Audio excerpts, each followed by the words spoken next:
Compañeras y compañeros, en ese sentido tenemos al compañero Jesús Ramírez Cuevas, licenciado en Ciencias Políticas y Administración Pública por la UNAM, colaborador del periódico La Jornada y en agencias de noticias internacionales, y actualmente es director del periódico Regeneración. Viene a disertarnos una ponencia que, en ese sentido que expresábamos anteriormente, esperemos nos den algunos elementos fundamentales para que este movimiento se siga llenando de creatividad y que la movilización, lejos de caer en la desorganización, sea estratégica y sea verdaderamente una lucha pacífica, una lucha de resistencia civil de largo aliento, compañeros. Un aplauso para los compañeros.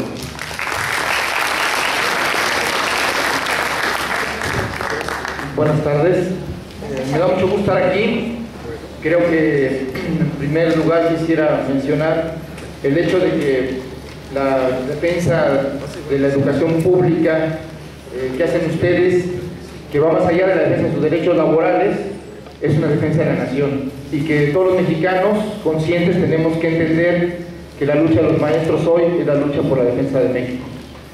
En ese sentido, pues se me invitó a platicar con ustedes, más que una, digamos, conferencia magistral, pues voy a expresar algunas ideas de dónde viene esto de la desobediencia civil, que tanto se cuestiona, que tanto se comenta, que tanto se propone como una alternativa de lucha frente a la opresión, frente a un régimen de injusticia y privilegios que hace oídos sordos al pueblo y que le da la espalda a las demandas de la gente. Digamos, partiríamos de la pregunta: ¿qué hace un pueblo, qué hace una sociedad cuando las instituciones le dan la espalda? Cuando el gobierno, cuando el Estado, cuando las instituciones de representación como el Congreso hacen oídos sordos y no hacen eco de sus exigencias, no dan espacio para incorporar sus propuestas y su propia visión. La respuesta es sencilla y complicada. No le queda otra cosa al pueblo que asumir su responsabilidad y dar respuesta a sus problemas y organizar la solución de los mismos a través de la unidad. Una unidad en la pluralidad, porque el pueblo, o como si hablamos de México, México no es un pueblo, somos muchos pueblos.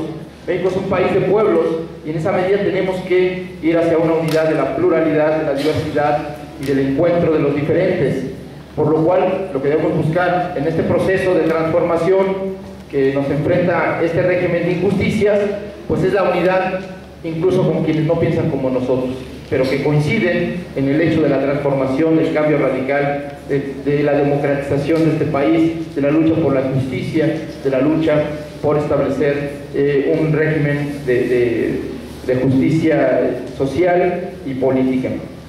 Pero bueno, hablando de esto de la desobediencia civil, pues la desobediencia civil es algo tan viejo como la humanidad, como la rebelión, como el hecho de que alguien diga no a una injusticia, como el hecho de que diga alguien no a un régimen de opresión, como el hecho de que alguien haya dicho no a una tiranía. Y ejemplos pues hay muchísimos en la historia, pero en esto de la desobediencia civil pacífica me gustaría rescatar algunas que pues en la historia están ahí y que sería bueno que ustedes como maestros quizás recuperen, que a lo mejor las conocen. Por ejemplo, el hecho mismo de digamos este mito griego de Antígona, esta historia de Antígona, que su familiar fue traidor a Tebas y fue muerto por eso, pero por una ley sagrada debía ser enterrado en su ciudad, y entonces se le negó ese derecho, digamos, que es un derecho que tenían entonces todos los habitantes de Tebas. Y entonces por ser un traidor de la ciudad, el rey de Tebas dijo que no, lo desterraba incluso muerto, ¿no? Entonces su hermana, Antígona, se rebeló ante esta, digamos, decisión que consideraba, de acuerdo a su criterio moral y sus creencias, como un desafío, y que no podía admitirlo. Entonces Antígona llevó a enterrar a Tebas, a su hermano, y ella murió con él enterrado, porque cerraron la tumba, que era una cueva, y ahí murió. Y ese es como un primer hecho en la literatura griega que narra este acto personal de rebelión ante una decisión que ella consideraba arbitraria. Otro hecho que, digamos, ahí está registrado por Aristófanes es Lisístrata. La huelga de las mujeres hicieron contra la guerra de Esparta, esto es en Atenas, que estaban hartas las mujeres de una guerra ya de varias décadas contra Esparta, y entonces, para evitar la muerte de sus maridos, de sus hermanos, de sus padres, las mujeres ¿cómo se llama? De Atenas se decidieron hacer una huelga de sexo. No más sexo, porque los hombres eran guerreros y se iban a ir a la guerra, y si querían ir a la guerra no iba a haber ninguna concesión en la cama. Entonces las mujeres se lanzaron a una huelga del sexo y hicieron una asamblea. Es muy famosa esta obra de Aristófanes, donde relata, donde hace una descripción a su manera de esta asamblea y las razones por las cuales el derecho de rebelión de las mujeres para evitar la guerra. Evidentemente, pues sí, digamos, la guerra del Peloponeso, que era contra la que se oponían, pues terminó poco después, claro, con la derrota de Atenas, como dice el clásico, pero sus maridos, sus hermanos, sus padres sobrevivían, a pesar de que la derrota y que era el objetivo de estas mujeres, ¿no? Entonces ahí hay una reflexión sobre el derecho en este caso de las mujeres, que en esa época, como hasta hace muy poco, pues no tenían derechos, ¿verdad? Y en ese momento ejercieron un derecho que no era ni reconocido por la sociedad y paralizaron la sociedad. Por cierto, hay un hecho muy similar, perdón que haga esta dirección. En los años 20 en Veracruz inició una huelga de inquilinos contra el aumento de las rentas de las casas. Los casatenientes, los dueños de las vecindades en Veracruz, subieron mucho el precio de las rentas, y entonces las prostitutas de Veracruz, con Nerón Proal, que era un zapatero, iniciaron una huelga de colchones caídos.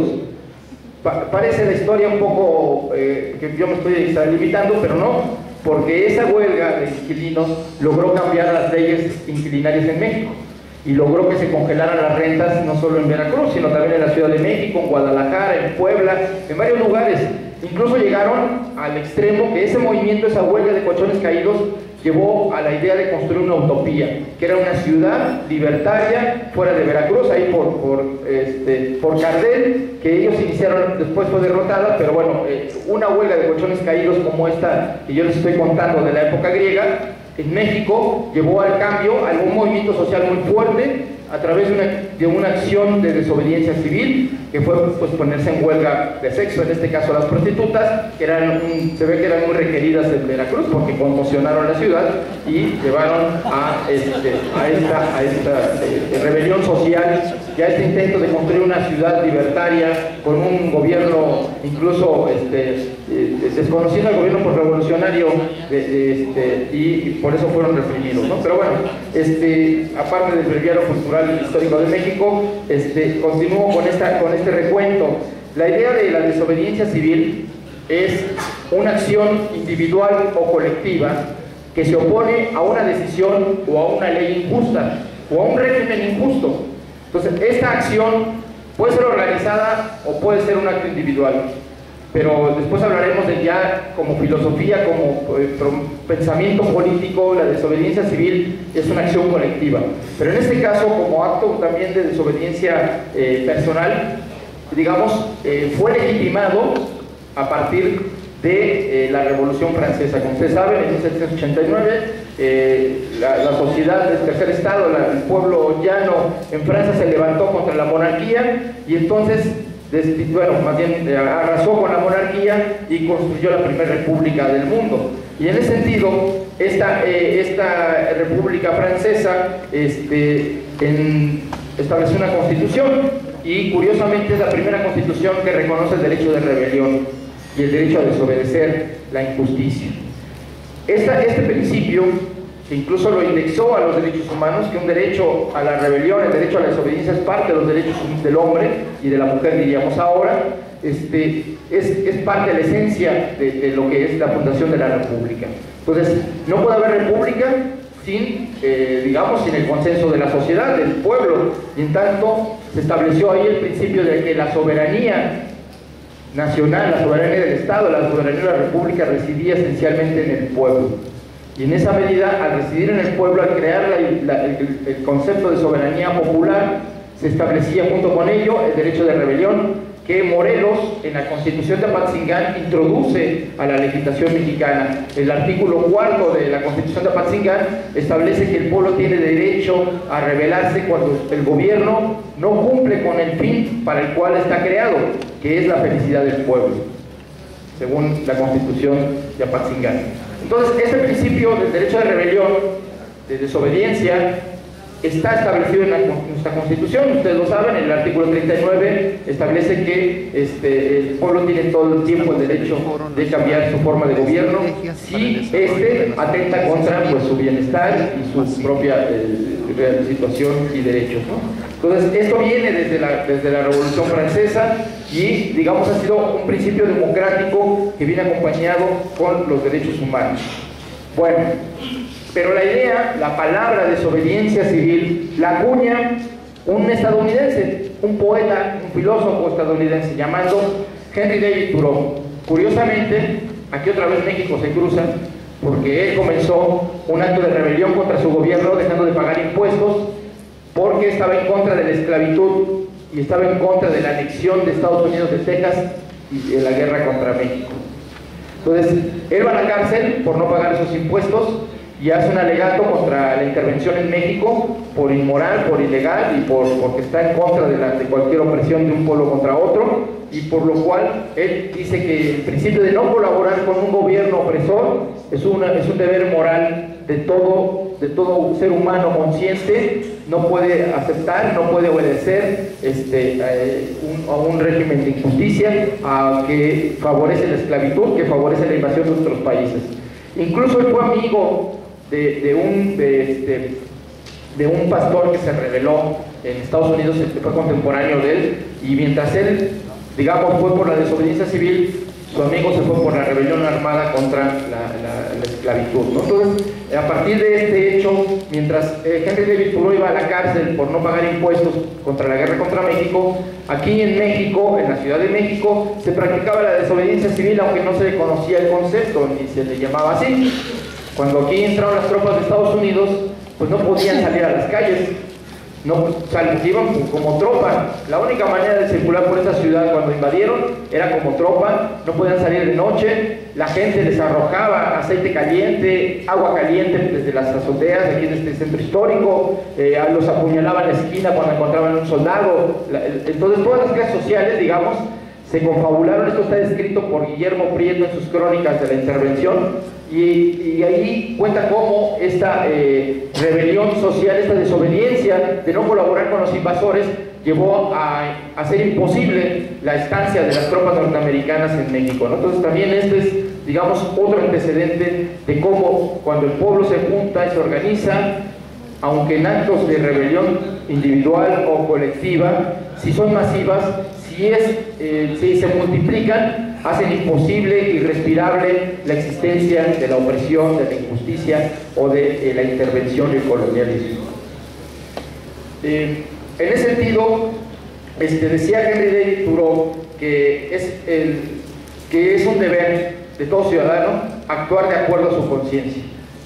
Y en ese sentido, si uno actúa de acuerdo a su conciencia, uno no puede ser cómplice ni de un régimen de asesinos, ni de un régimen de ladrones, ni de un régimen de opresores.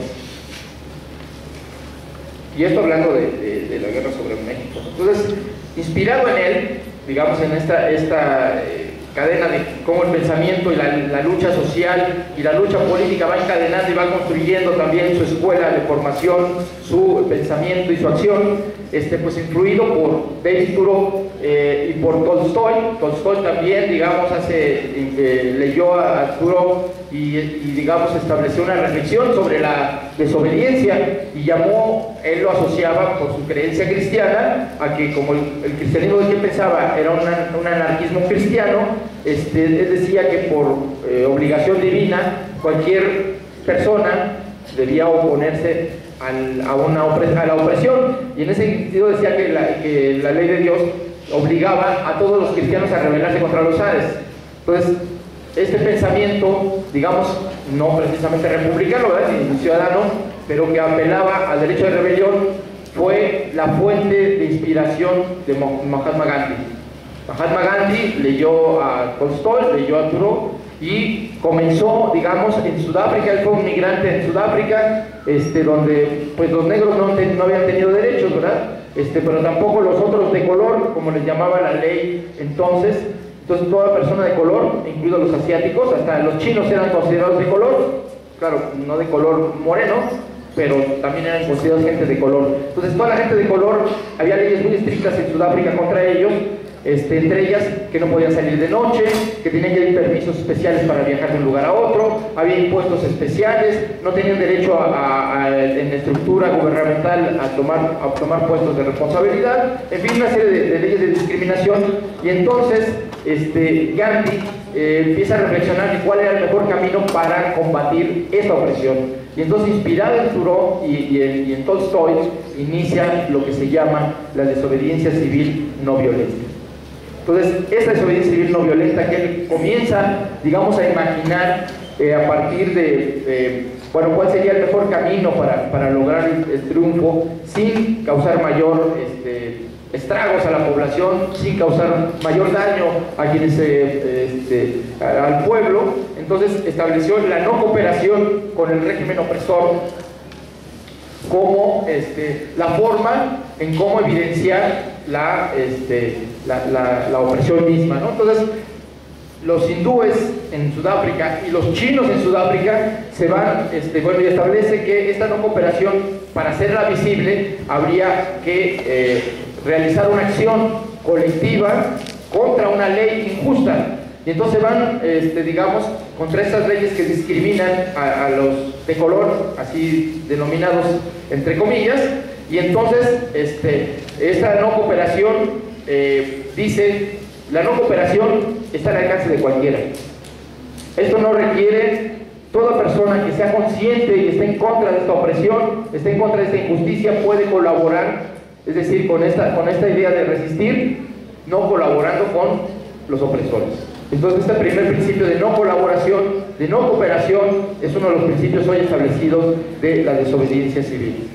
Entonces, ¿por qué antes, digamos, antes de Gandhi, el pensamiento clásico y la acción política clásica de las intervenciones populares, de las revoluciones populares, de las revueltas, de las rebeliones, pues estaba establecida en el paradigma de que pues solo se puede cambiar el régimen de injusticia a través de la vía armada, a través de la lucha insurreccional violenta, o a través de incluso las elecciones, ¿no?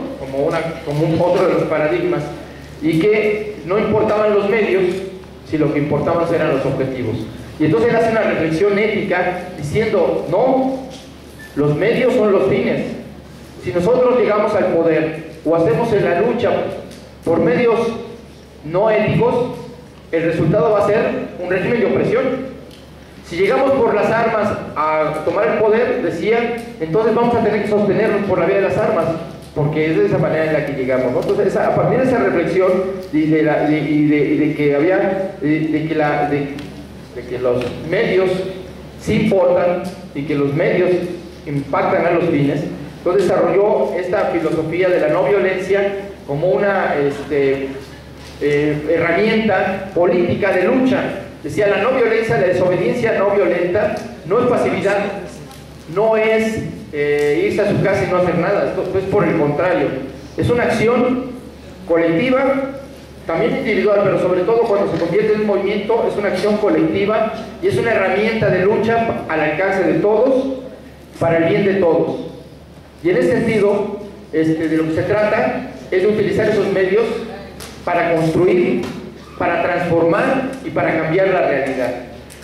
Y pese a lo que se dice, que la no violencia pudiera ser, digamos, solo un acto simbólico, él demostró que el camino de la no violencia, que después construyó el concepto de Satyagraha cuando regresó a la India a luchar contra el imperialismo británico y derrotarlo. Después de 10 años de lucha, derrota al imperialismo británico y logra la expulsión de los británicos por ese medio, por medios pacíficos, no violentos. Claro, hubo violencia, pero la violencia fue ejercida por los colonialistas, como la violencia fue ejercida en su lucha en Sudáfrica por el gobierno sudafricano.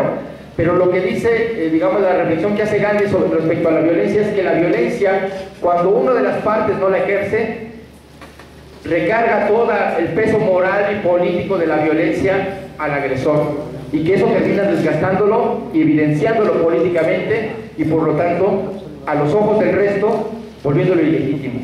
Entonces, esto es importante, otra importante reflexión sobre la no violencia. Bueno, al unir medios y fines, digamos, que sí importan los medios a través de los cuales llevamos a cabo la liberación, une a la moral y a la ética con la política, que luego luego se disocia, ¿no?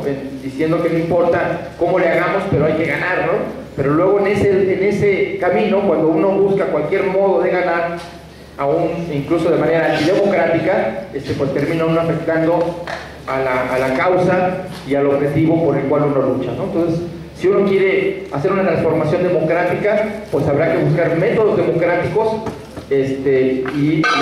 para lograr esto. Y en este caso, pues habrá que lograr métodos no violentos para que la violencia sea del lado del régimen, ¿no? Esta exigencia ética también tiene, digamos, varios principios. Uno, que como esta lucha está al alcance de todos, el primer principio ético es no ser cómplices de la opresión, no ser cómplices de la injusticia, no ser cómplices de la corrupción, de todo del régimen del cual uno cuestiona, ¿no? Por lo tanto, en ese sentido, uno tiene que sumarse, o primero asumir esa desobediencia como un acto individual y sumarse a las acciones de desobediencia general que se organizan. No hay, en este sentido, para que una desobediencia civil sea eficaz, pues tiene que estar organizada y tiene que ser masiva. Y entonces la fuerza del número sí cuenta.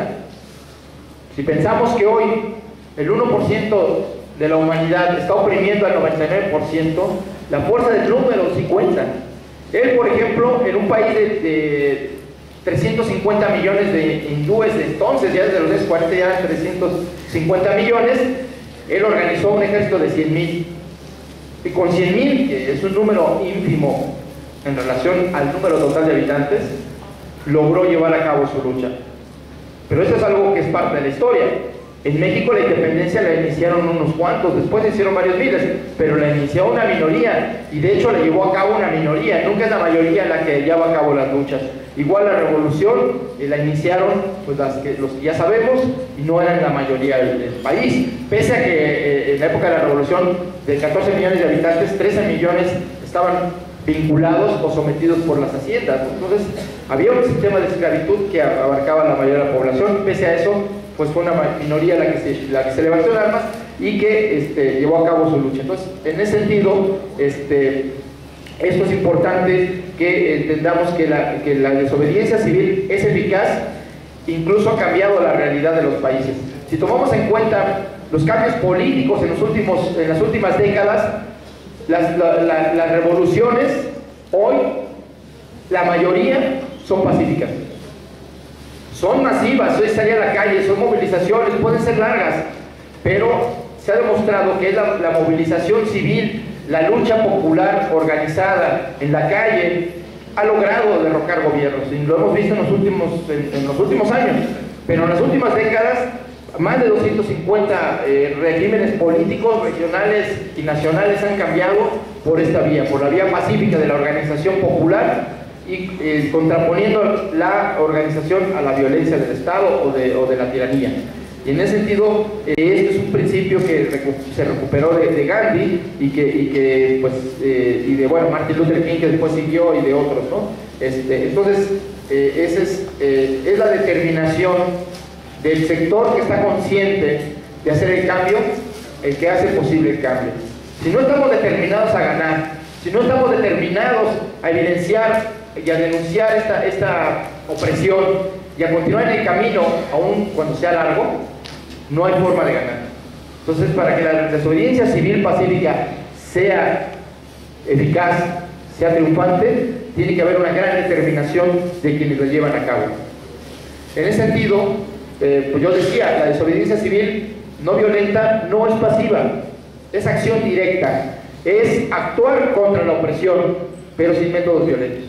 Y entonces, en ese sentido, es actuar, es organizarse, es movilizarse contra esa opresión. Y pues, la idea para lograr su triunfo es que no es una lucha contra la opresión en general, sino la desobediencia civil elige una ley, un acto de autoridad, una forma en la cual hay una afrenta colectiva y va sobre ella para derrotar al régimen sobre esa ley. Por ejemplo, la reforma educativa, ¿no? Que tenemos aquí ya como un hecho consumado.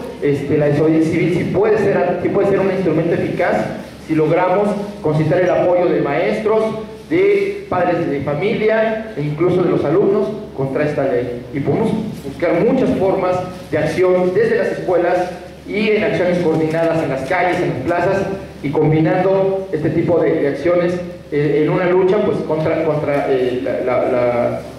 opresión, en este caso contra una ley injusta que acaba con los derechos laborales de los maestros. Se trata de construir las precondiciones para que esta desobediencia civil sea eficaz, es que se requiere de organización y de educación. Necesitamos educarnos en qué es esto de la desobediencia civil, cómo se hacen estas acciones de desobediencia civil, que van desde la sentada, el boicot, los mítines, el cerco pacífico, en fin, cosas que incluso ustedes ya han experimentado, que están dentro de esta acción de desobediencia civil pacífica. Entonces se requiere de una fuerza organizada, disciplinada y que actúa frontalmente contra el poder ilegal o ilegítimo o tirano. Entonces, se trata de construir, a los ojos de los demás, de construir una fuerza cultural y educativa. Porque la acción no violenta, la desobediencia civil, también es una escuela de formación política para los que la llevan a cabo, pero también para los ciudadanos que la ven como testigos. Y en ese sentido tenemos que construir esa fuerza cultural, es decir, molestarnos, en el sentido entrecomillado, tomarnos la molestia de explicarle a la gente por qué hacemos lo que hacemos. Tomarnos la molestia de reconstruir los argumentos por los cuales nos está llevando a la acción colectiva contra estas leyes injustas. Porque eso es muy importante, porque es ahí donde adquirimos la fuerza moral y donde la gente comienza a expresar su simpatía y donde empieza a sumarse. Por eso no podemos dejar las cosas por sentado en esta lucha por la desobediencia civil pacífica. Y en ese sentido, es organización, es educación para la desobediencia. Ya no yo tenía pensado, pero ya no me da tiempo, hablar de la experiencia de Martin Luther King, de César Chávez, que ustedes deben conocer, no el boxeador, ni su hijo, bastante malitos, sino César Chávez, que es el Martin Luther King mexicano en Estados Unidos, aquel que inició la lucha por la organización de los trabajadores del campo en Estados Unidos y que logró su sindicalización por la vía de la desobediencia civil. Entonces, solo diré que de Martin Luther King, habiendo retomado la escuela de Gandhi, habiendo retomado a Tolstoy y bueno, los evangelios y toda su formación de pastor, fue una mujer la que detonó la lucha por los derechos civiles en Estados Unidos en los años 50 y 60. Rosa Parks.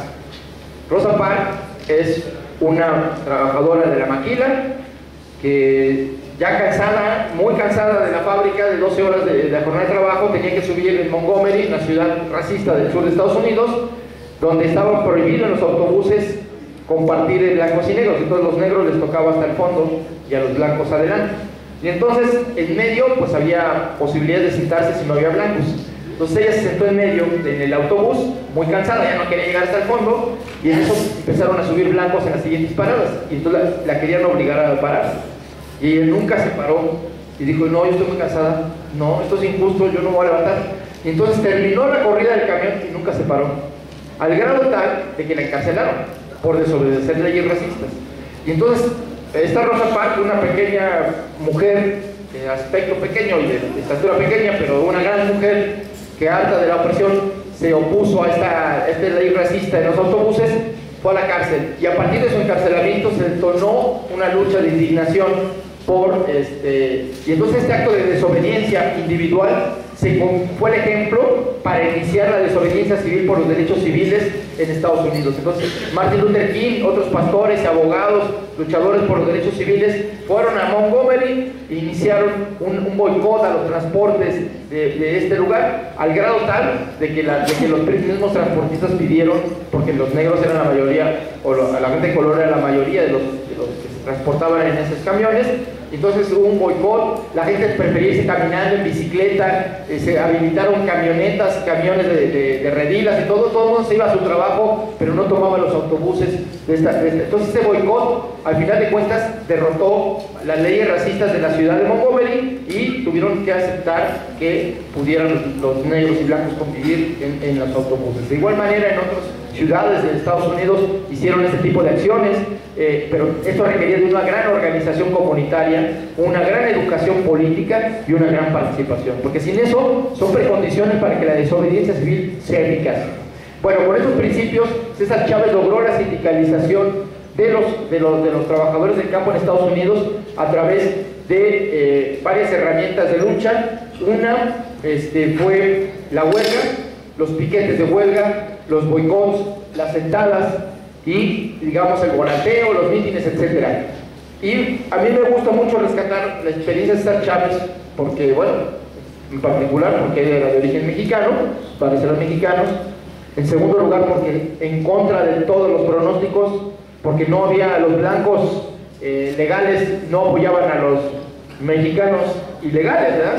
O indocumentados, los que no tenían documentos. Y entonces César Chávez inició la lucha de los braceros y de los migrantes, de los chicanos en Estados Unidos, y logró derrotar a las grandes empresas productoras de uva y de hortalizas, que son muy poderosas, las tomateras y todo eso, que usted recuerda nombres como la United Fruit Company, ¿verdad?, que hizo golpes de estado en Guatemala, en Colombia, etcétera, etcétera, y que en su propio país realizaban pues, este trabajo esclavo sin derechos para los trabajadores mexicanos. Entonces, el boicot de la uva duró 10 años.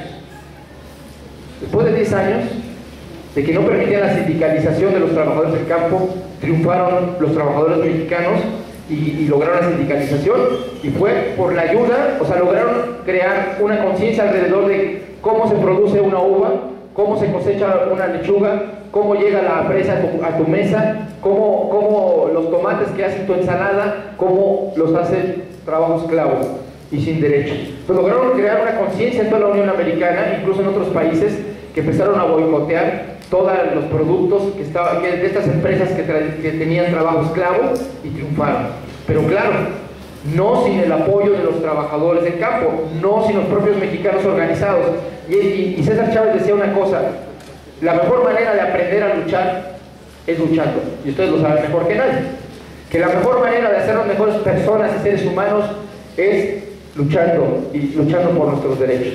Y entonces, en esta lucha pacífica, no solo cambiamos la sociedad y podemos combatir leyes injustas, también nos cambiamos como individuos, nos transformamos como personas, y esa es también parte de esta lucha. Es una lucha que nace desde la conciencia individual, pero para convertirse en una acción colectiva, al unirnos con otros, al solidarizarnos, al ser uno en una organización más amplia y lograr hacer estas acciones de desobediencia, hacer que se generalicen estas acciones de no cooperación, hacer que se generalicen el boicot, hacer que se generalice la salida a la calle y decir no a la opresión.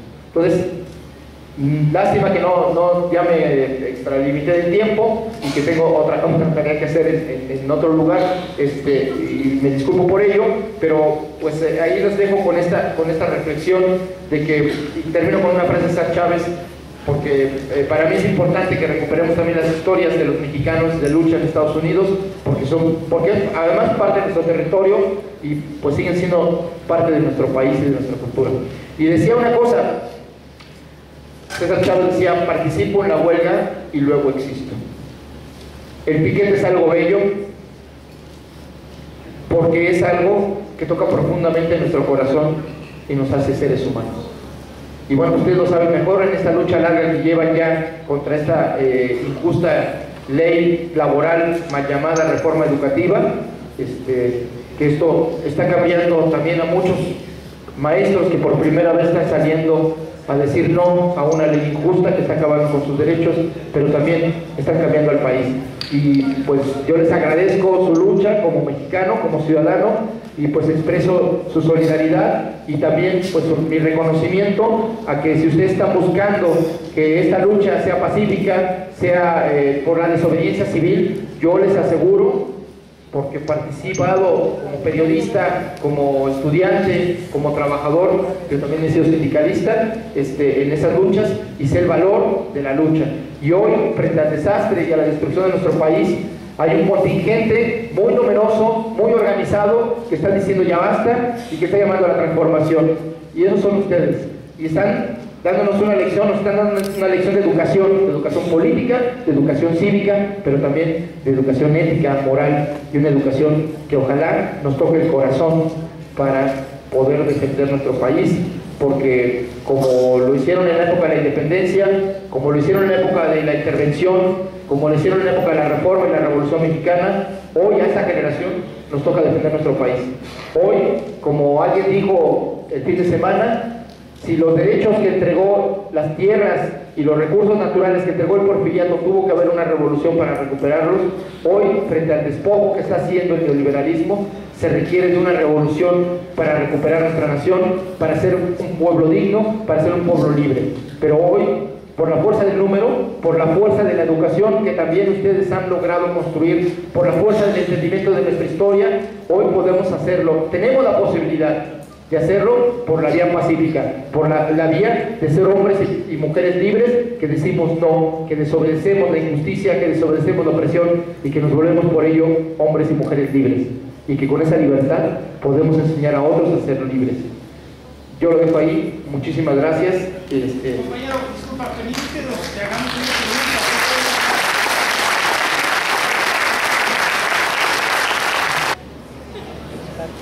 Miren, todo lucha por el cambio es el tema.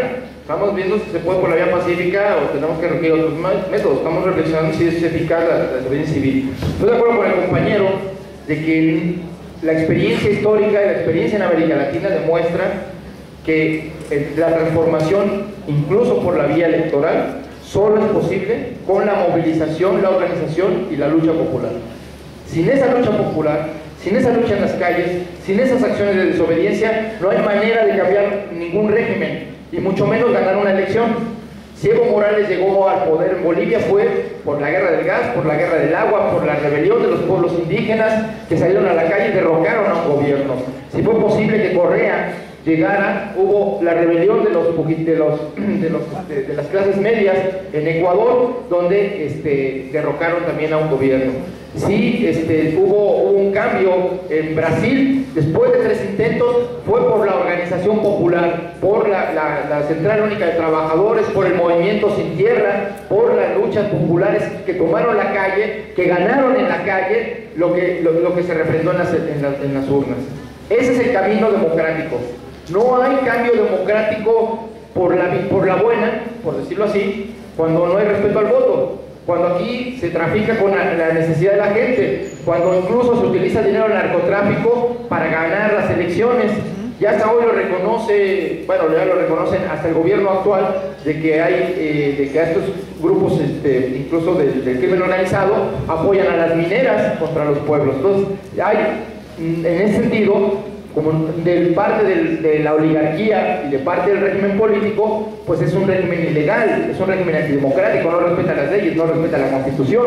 Entonces, el pueblo tiene que hacer valer la Constitución, porque la Constitución es el resultado de la lucha que costó 1 millón de muertos, que fue una lucha popular y que llevó a un cambio de régimen político, que no trajo la democracia a México, es cierto, pero sí trajo el reconocimiento de derechos. O sea, entonces, el camino, desde mi punto de vista, y yo creo que es un debate en Morena y en el país, y eso no solo de los dirigentes y las bases, yo creo que es una obligación moral de quien se dice de izquierda, señalar los obstáculos del cambio real.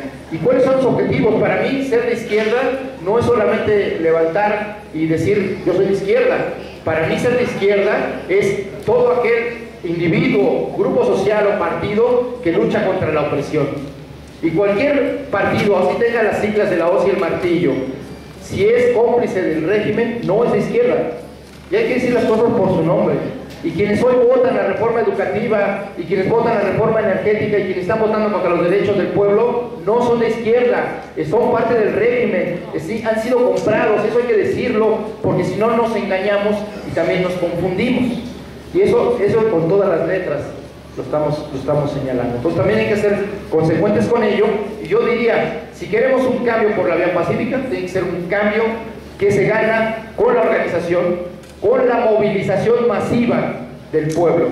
Entonces tenemos que no dejarle a un solo sector la carga del cambio.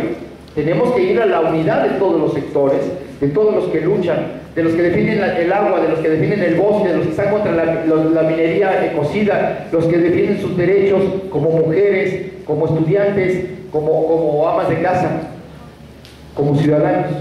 Entonces tenemos que buscar la unidad, porque tenemos que tener en cuenta una cosa: una lucha aislada es fácilmente derrotada, aunque sea masiva.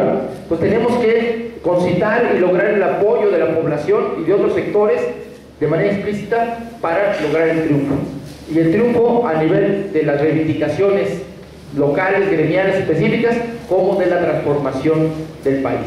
Que requerimos un cambio de régimen político, en este régimen no hay democracia, pero también necesitamos un cambio del sistema económico, donde no hay justicia social, donde hay esclavitud, donde existe la injusticia organizada, es decir, una minoría, el 1%, se apropia de la riqueza de la mayoría, y ya vemos la reforma fiscal que ahora aprobaron o están aprobando en el Congreso, que es más de lo mismo, seguir extrayendo a los que trabajan, a los que producen, a la mayoría del pueblo, para mantener los privilegios de una minoría que ni siquiera paga impuestos. No solo se llevan la riqueza, no solo no pagan lo justo, no solo se llevan el mineral sin pagar un solo impuesto, no solo se quiere llevar ahora hasta el petróleo y para enriquecerse y empobrecer al pueblo, sino que ni siquiera pagan impuestos ni respetan las leyes laborales. Entonces tenemos que hacer visible esta realidad. Yo estoy de acuerdo, la cita no es una elección, y mucho menos en 2018.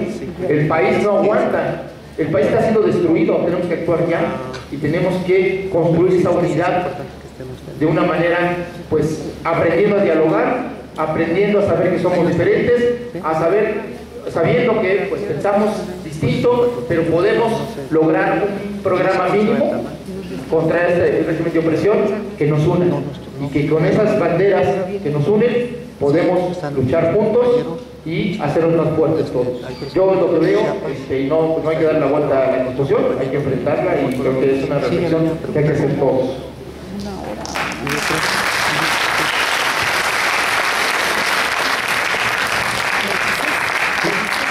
Hay una pregunta abierta que una compañera hizo llegar por escrito.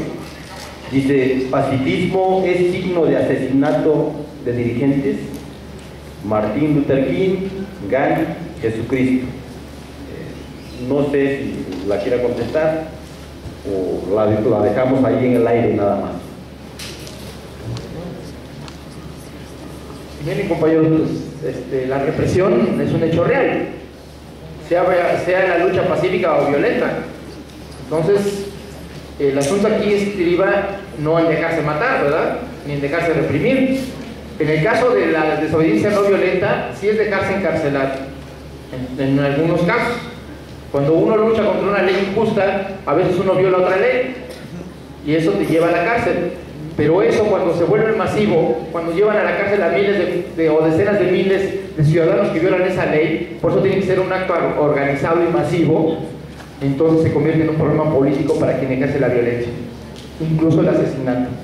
Cuando el régimen de Sánchez de Lozada en Bolivia asesinó a los indígenas y reprimió violentamente las movilizaciones, en ese momento selló su sentencia de muerte, porque se volvió ilegítimo a los ojos de la sociedad, y el pueblo organizado y movilizado, pues ya exacerbados los ánimos, y ya, bueno, pues si está dispuesto a incluso asesinar, pues llevaron a una situación de derrocamiento. Ese es el tema de la reflexión. La violencia hoy vivimos un régimen violento, y eso también tenemos que hacer. No hay que dar la vuelta al tema de la violencia. La violencia, vivimos en una sociedad violenta, pero no porque los individuos seamos malos por sí mismos, sino porque vivimos en un régimen injusto que solo se sostiene sobre la violencia.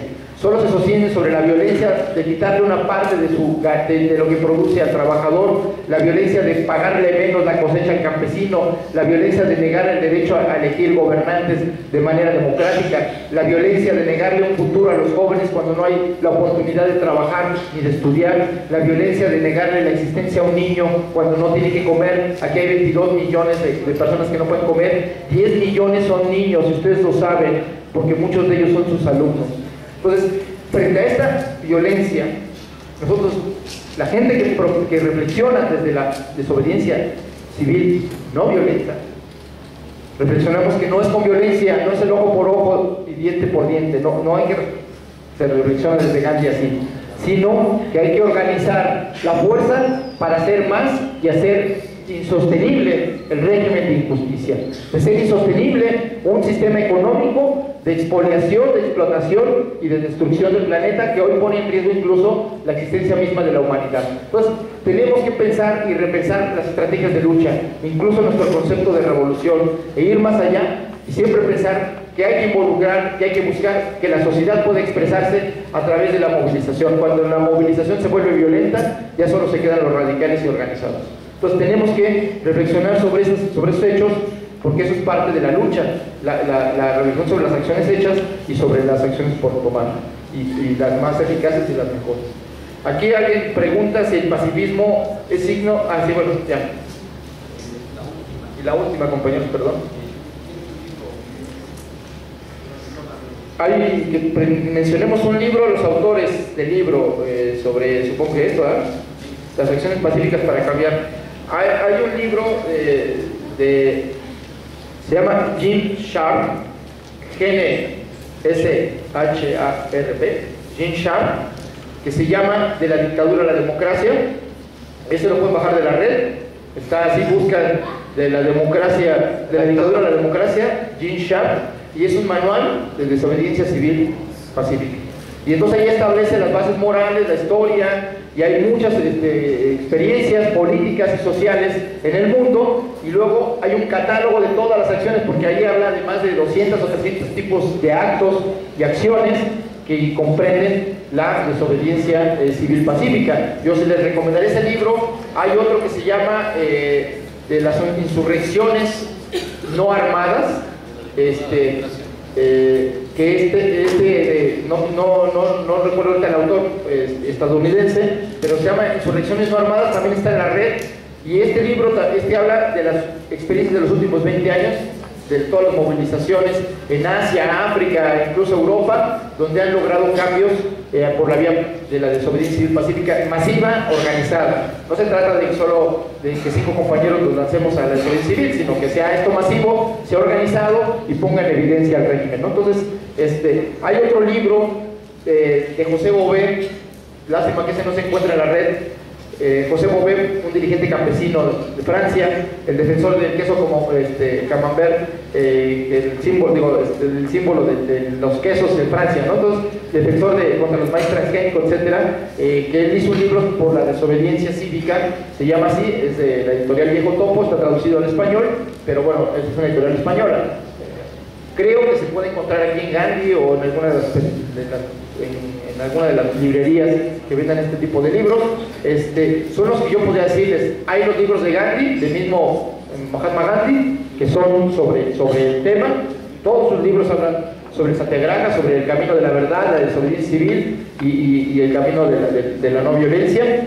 O está el libro de Henry David Thoreau, que yo les recomiendo, que es sobre la desobediencia civil. Ese es un libro, es más, ahora si lo van a Gandhi está en 20 pesos, de una editorial del Público, de un periódico español, que trajeron aquí la remesa, entonces se encuentra, hay muchos ejemplares, es muy barato, y ahí es una reflexión sobre esto de la no violencia, el primer filósofo sobre este tema. Bueno, pues son los libros que ahorita se me vienen a la cabeza. Si quieren, pues ahí yo dejé mi correo, y pues si quieren hago la tarea y les consigo más bibliografía que hay en la red y todo, y se las paso a través de los compañeros para que se las den a conocer a ustedes y puedan pues, profundizar más sobre este tema de la desobediencia civil pacífica. José Bové por la desobediencia cívica, de editorial Viejo Topo. Bueno, muchísimas gracias por la atención y lo siento mucho que tener que retirarme, pero es que tengo que ir a hablar a otro lugar donde ya me había comprometido desde hace varias semanas, y pues muchísimas gracias por recibirme.